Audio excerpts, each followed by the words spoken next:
You are looking at an apex predator. Tall, forged for combat, wearing armor stronger than Kevlar, with eyes that glow like embers, and the unmistakable stripes of a feline hunter. She came to Earth on a secret, unsanctioned hunt, seeking glory by tracking what her people, the formidable Tara, considered the easiest prey in the galaxy, humans. She'd hunted across a dozen worlds, never failing to capture a target within a single solar cycle. She expected a walk in the park. She expected us to be negligible. But this time her target wasn't a civilian. Her target was a ghost living deep in the unforgiving isolation of the Cascade Peaks. A man who hadn't just survived an ambush that wiped out his entire military team in Kandahar, but who had already faced one of her kind, and won. She thought she was the hunter.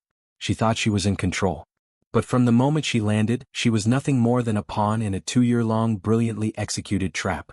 This is the story of Harlan Creed, the veteran who was supposed to disappear, and Tazra, the alien warrior who came to hunt him for sport. Until he caught her instead. If you love stories of ultimate survival, cosmic mysteries, and the underdogs who change the rules of the game, hit that like button right now.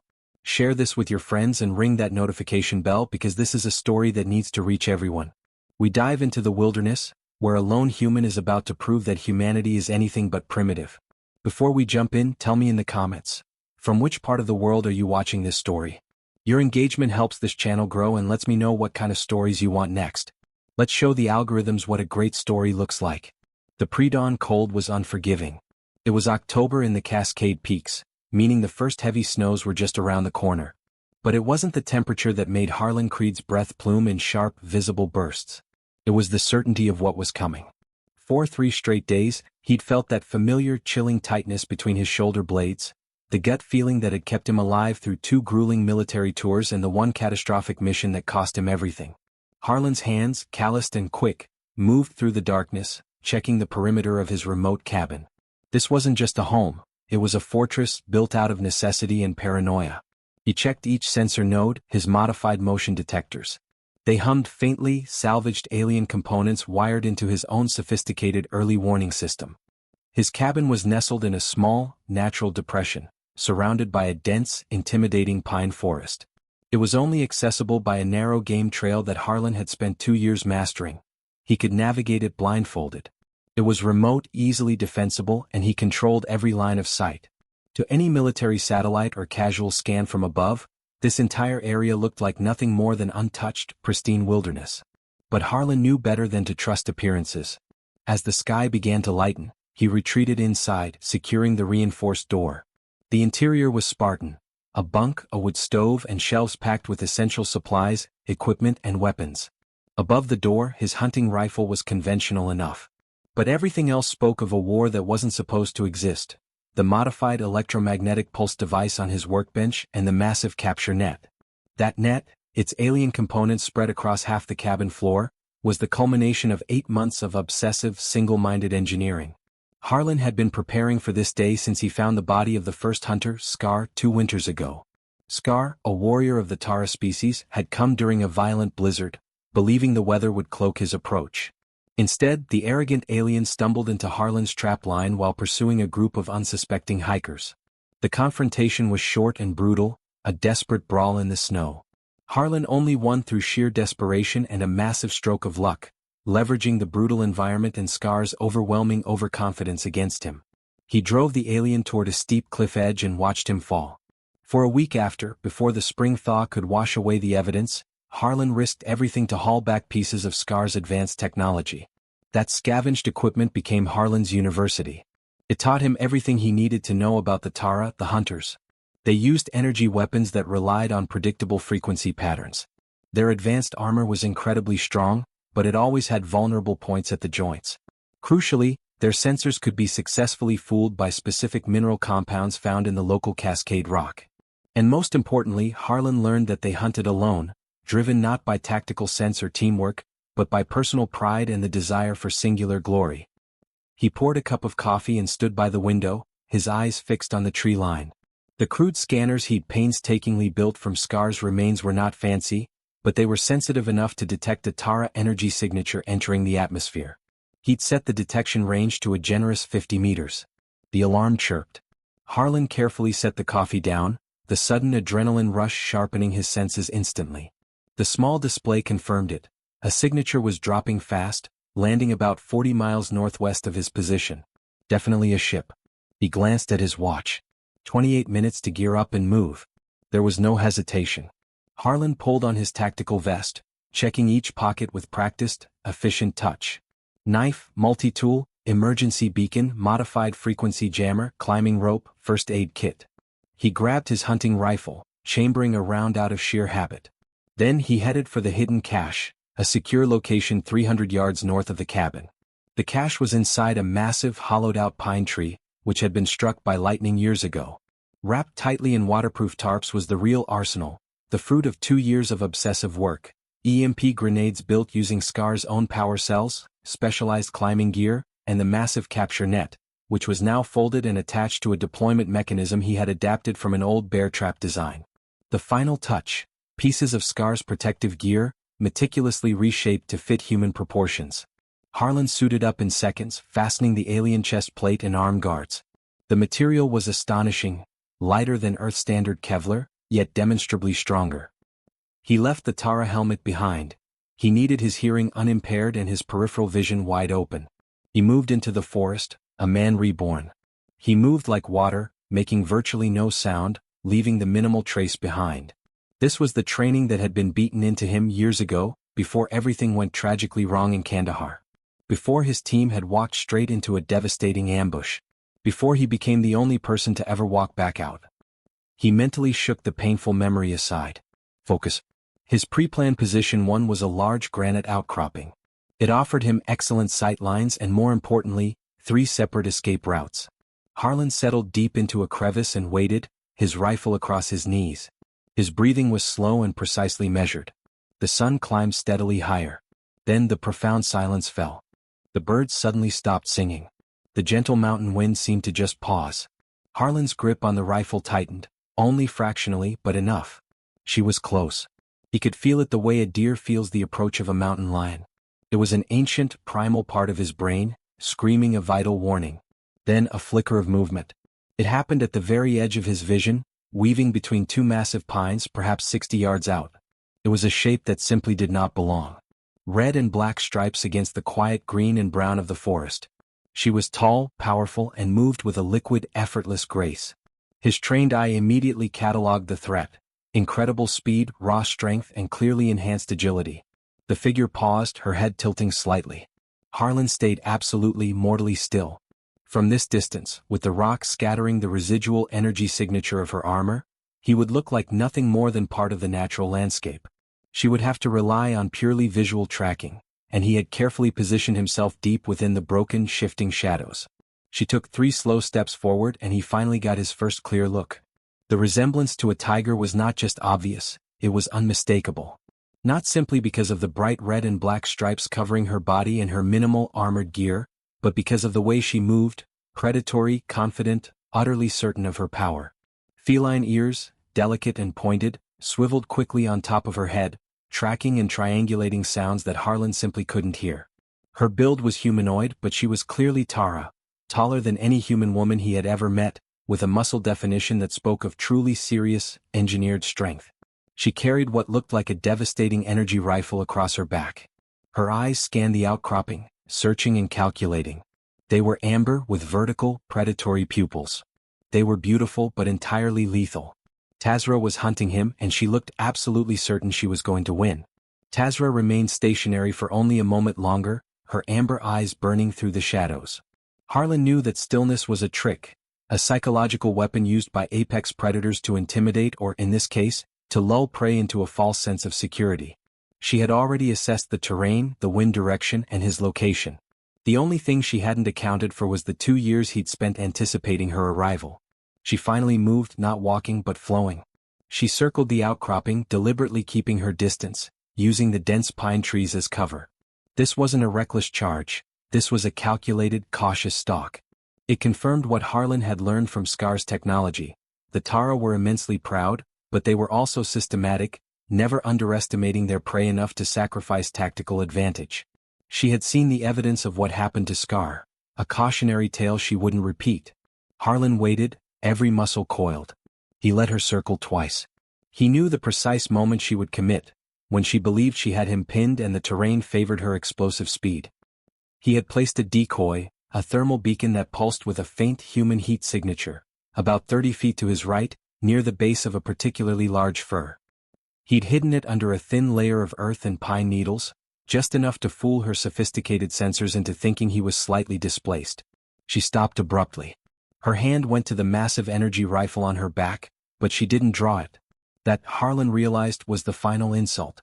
She intended to capture him or at least dispatch him with only her physical skills, a definitive statement of the Tara's superiority.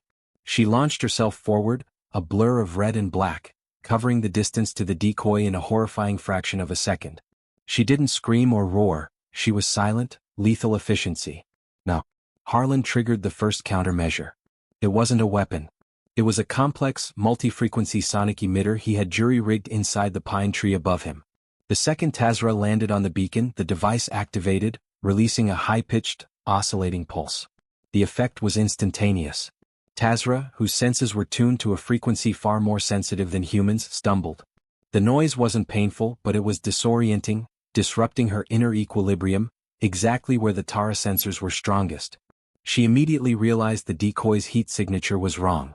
Spinning, she dropped low, drawing her energy pistol, a sleek, dark weapon that hummed with terrifying power. "Clever," she growled, her voice a deep, rough purr that resonated with alien malice. She spoke English with a precision that chilled Harlan. She had studied him. But Harlan wasn't there anymore. He was already moving. His own movement was the second phase of the trap. While she was confused by the sound and the decoy, he used the diversion to rappel silently backward down the granite face, dropping into a small, pre-dug, camouflage ditch. The ditch led directly into a narrow, overgrown gully. He didn't fire. Firing now would give away his position definitively and initiate a battle he was not equipped to win conventionally.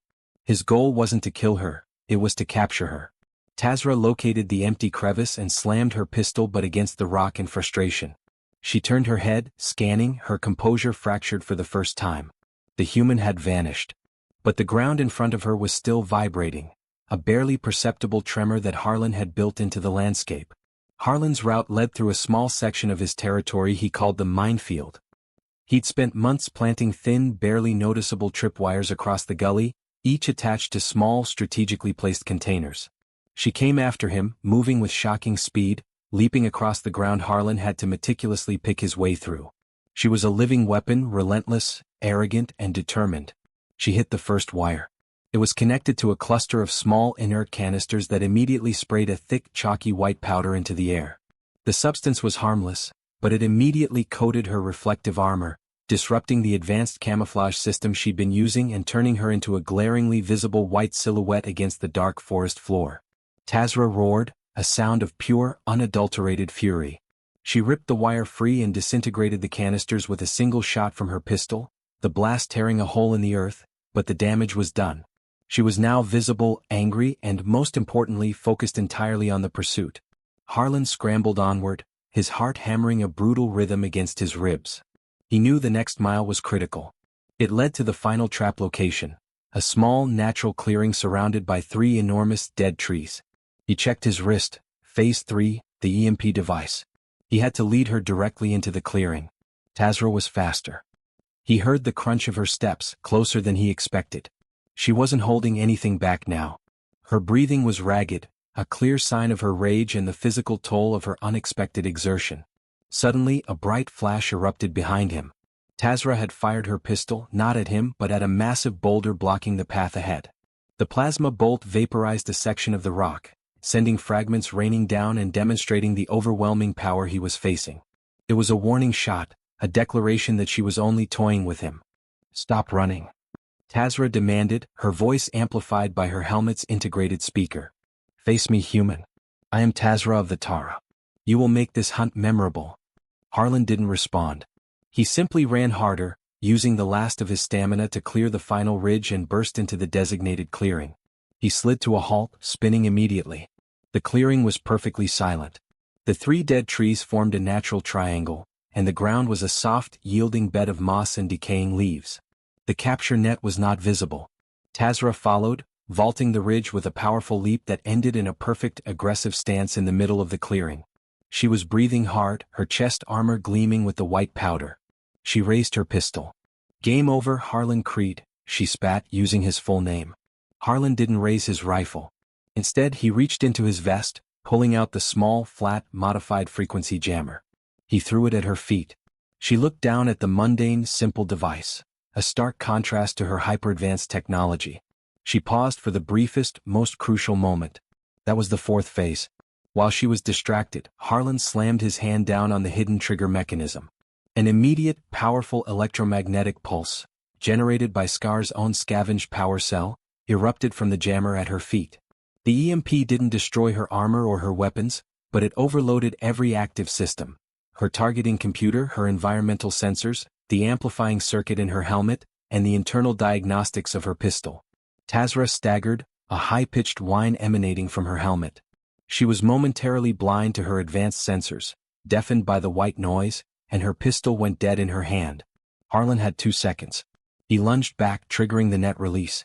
The specialized capture net, powered by a massive, tension-loaded spring, snapped out from the bases of the 3 dead trees, pulling taut with enough force to stop a small vehicle. It slammed into Tazra, wrapping around her torso and arms.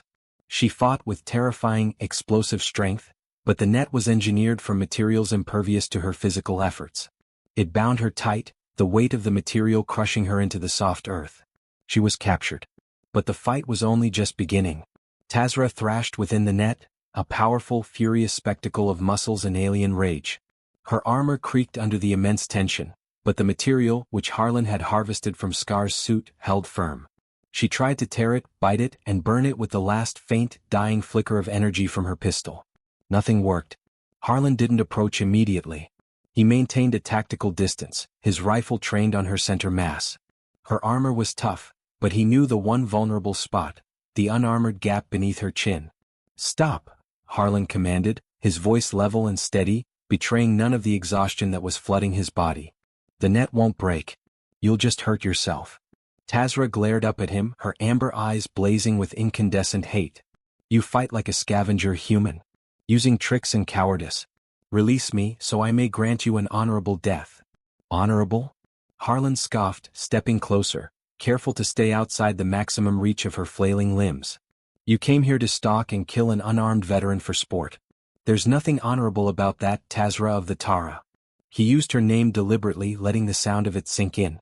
"My name is Harlan Creed. I'm not a trophy. And you are not the hunter anymore." He didn't wait for her reply. The first priority was security. He quickly began threading thick, electrified polymer restraints through the net, securing her wrists and ankles to the anchor points. The faint hum of electricity was a final deterrent, a clear message that resistance was futile. Once she was securely immobilized, Harlan retrieved his gear. He slung his rifle and approached her head. Her helmet was still whining faintly, a casualty of the EMP. He reached out and, with a swift, mechanical click, released the clamps holding the helmet in place. Tazra tensed, expecting violence. Instead, Harlan simply removed the helmet, revealing her face completely. It was beautiful, framed by dark, coarse hair, dominated by those striking feline features. But right now it was contorted with fury and humiliation. "You need air that isn't poisoned by your failing gear," Harlan explained calmly. He then moved quickly to her energy rifle, which had fallen a few feet away, and disabled it. He stripped the plasma cells, rendering both weapons inert. He finally stood over her, breathing deeply. The immediate threat was over, but the greater danger, the next hunters she might summon, was just beginning. "Why are you doing this?" Tazra demanded, her voice now unamplified, raw with confusion. "If I was your captive, why not kill me quickly? Why the trap? Why the restraint? This is not the way of the weak prey." "You came to hunt me for 2 reasons, Harlan said, resting his hand on the handle of his knife, a subconscious gesture of defense. "Glory and ignorance. You believed I was easy. I captured you to show you you were wrong. And I didn't kill you because I need to talk to you." He needed information. The frequency of Tara patrols, the timeline for her check-in, and most importantly why they were still coming to Earth. Harlan then made the extraordinary decision that would change everything. Instead of taking her back to the cabin, he took her to a secondary, larger structure he'd secretly constructed near a small stream. A reinforced, soundproofed bunker, built mostly into the side of a deep gorge. It was designed not as a torture chamber, but as a humane, temporary detention cell. Inside, the chamber was clean, dry, and surprisingly well lit by a geothermal power source. He transferred her, net and all, onto a comfortable, heavily secured platform.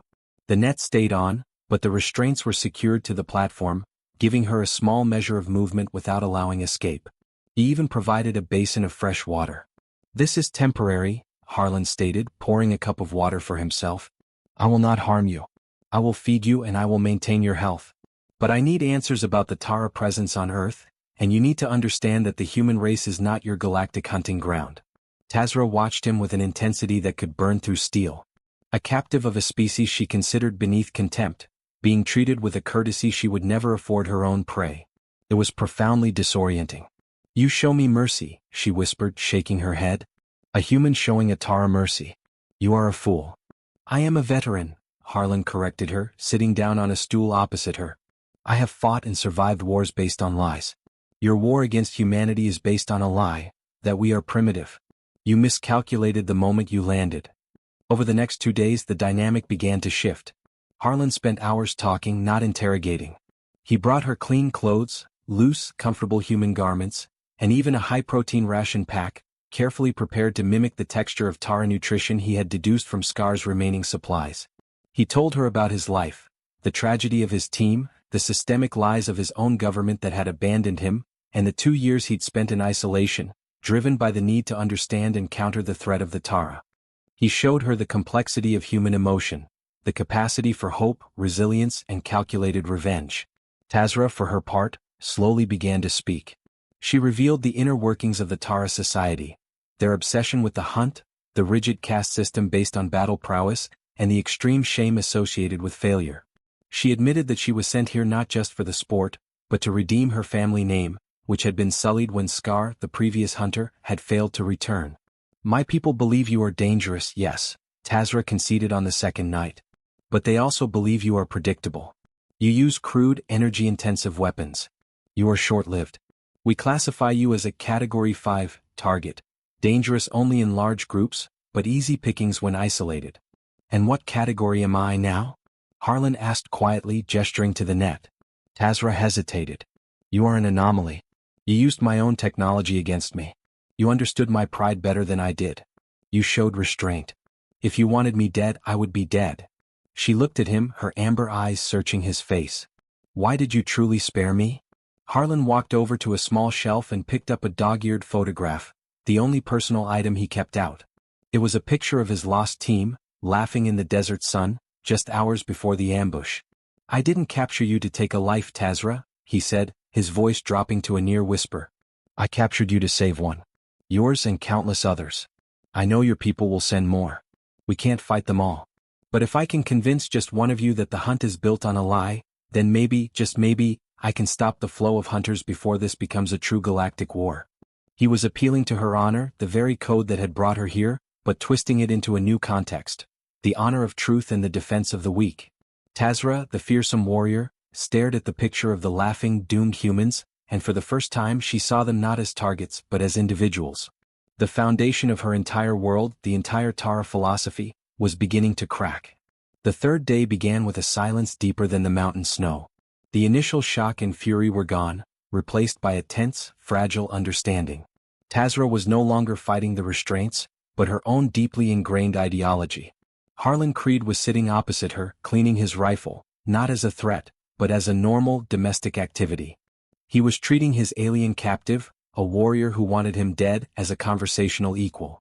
It was this casual, profound respect that finally broke through the Tara warrior's resolve. "My people will send another hunter," Tazra stated, her voice flat. "The Tara always honor the challenge.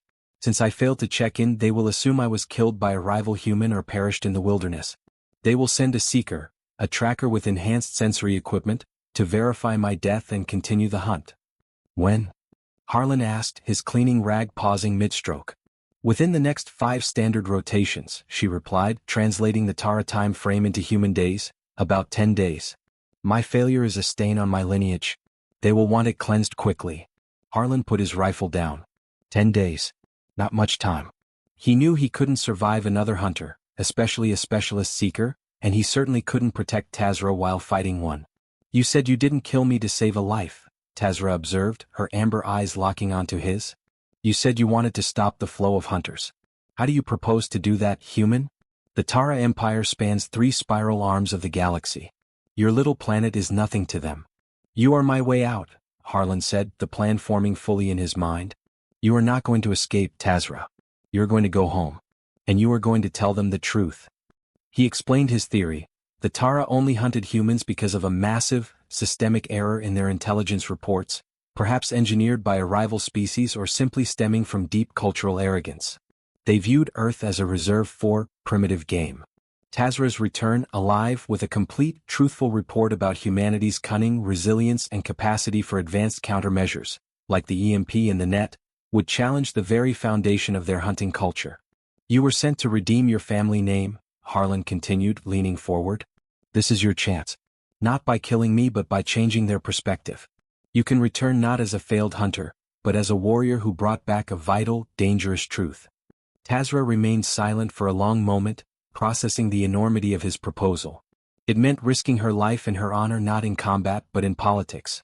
It meant facing the Supreme Council of the Tara with a truth they would hate, a truth that painted them as the fools.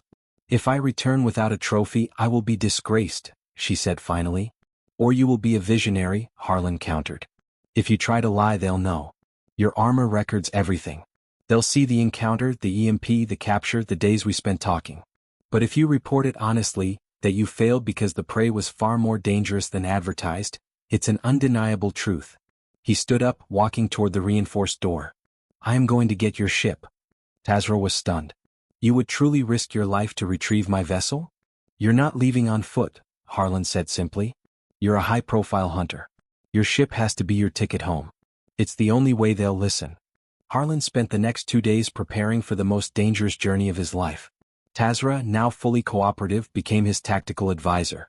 She had landed her stealth vessel, which she called the Shadow of Tara, deep within a restricted military-use parkland, about 40 miles away.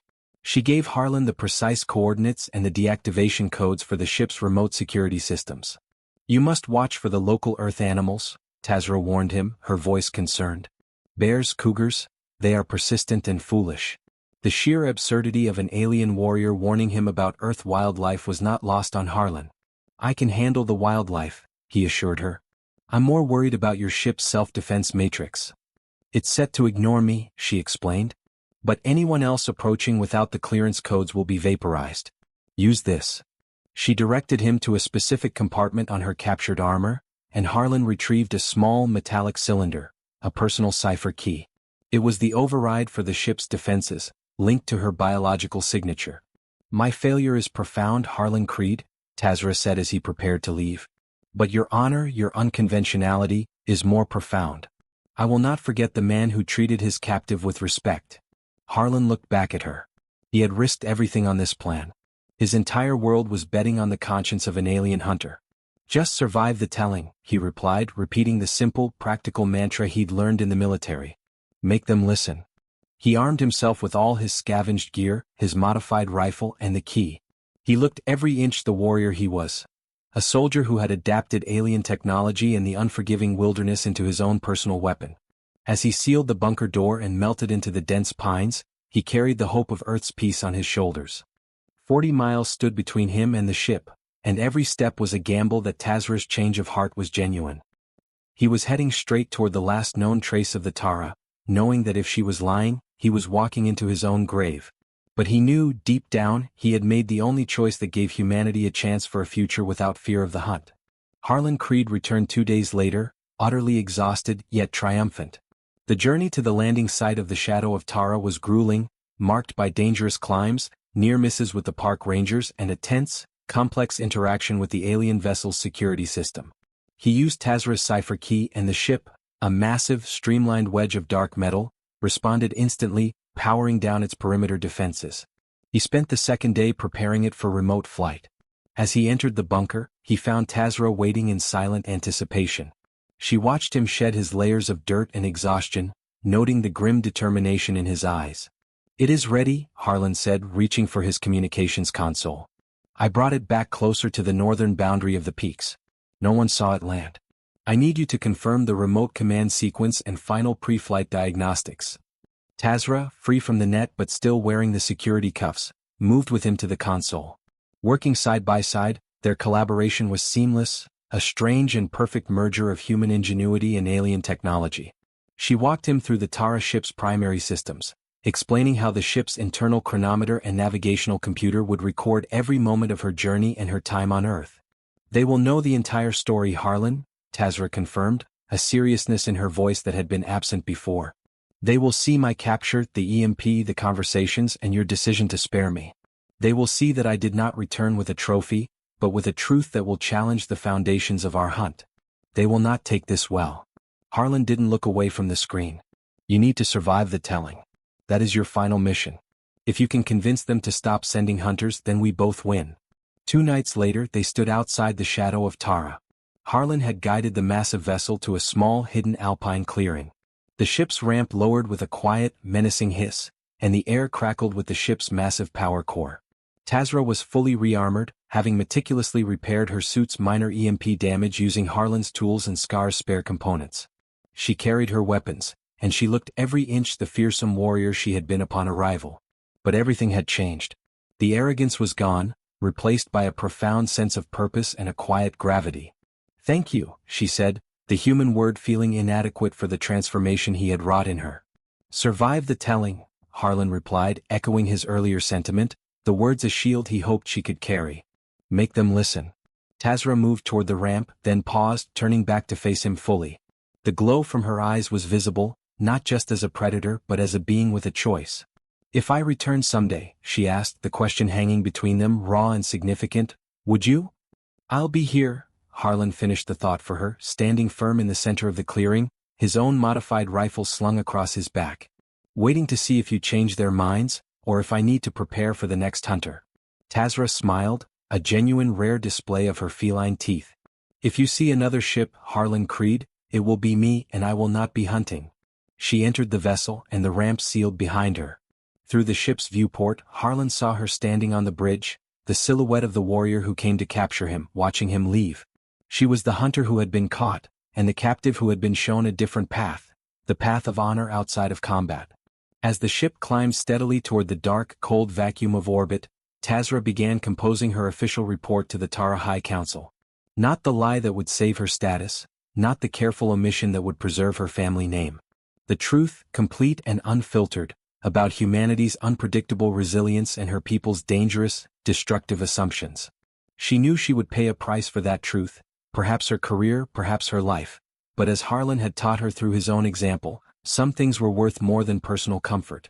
Some things, like the future of an entire, underestimated species, were worth fighting for, even if it meant fighting against everything she had been taught to believe. Tazra engaged the FTL drive, turning her back on the hunt and flying toward a reckoning that was far more terrifying than any wilderness ambush. Harlan Creed, the mountain ghost, stood alone in the Cascade Peaks, watching the vanishing star of her ship, ready to wait and ready to fight. That is the incredible story of Harlan Creed and the alien hunter Tazra. It's a story about the true meaning of honor, and how the biggest battles are sometimes won not with bullets, but with truth and respect. If this story grabbed you, if you were captivated by the idea of an underdog changing the rules of a cosmic game, then please do me a massive favor. Hit the like button, share this video with someone you think needs to hear a story of ultimate resilience, and most importantly, subscribe to the channel. We have a whole channel playlist full of more amazing true survival and strange history stories that I know you'll love, so go check those out right after this. And now for you, what surprised you most about Harlan Creed's plan? Let me know your thoughts and your own audience suggestions down in the comments below. I read every single one. Until the next story, stay safe, stay sharp, and may your own inner battles be won with courage and clarity. Thank you for watching and good wishes to you all.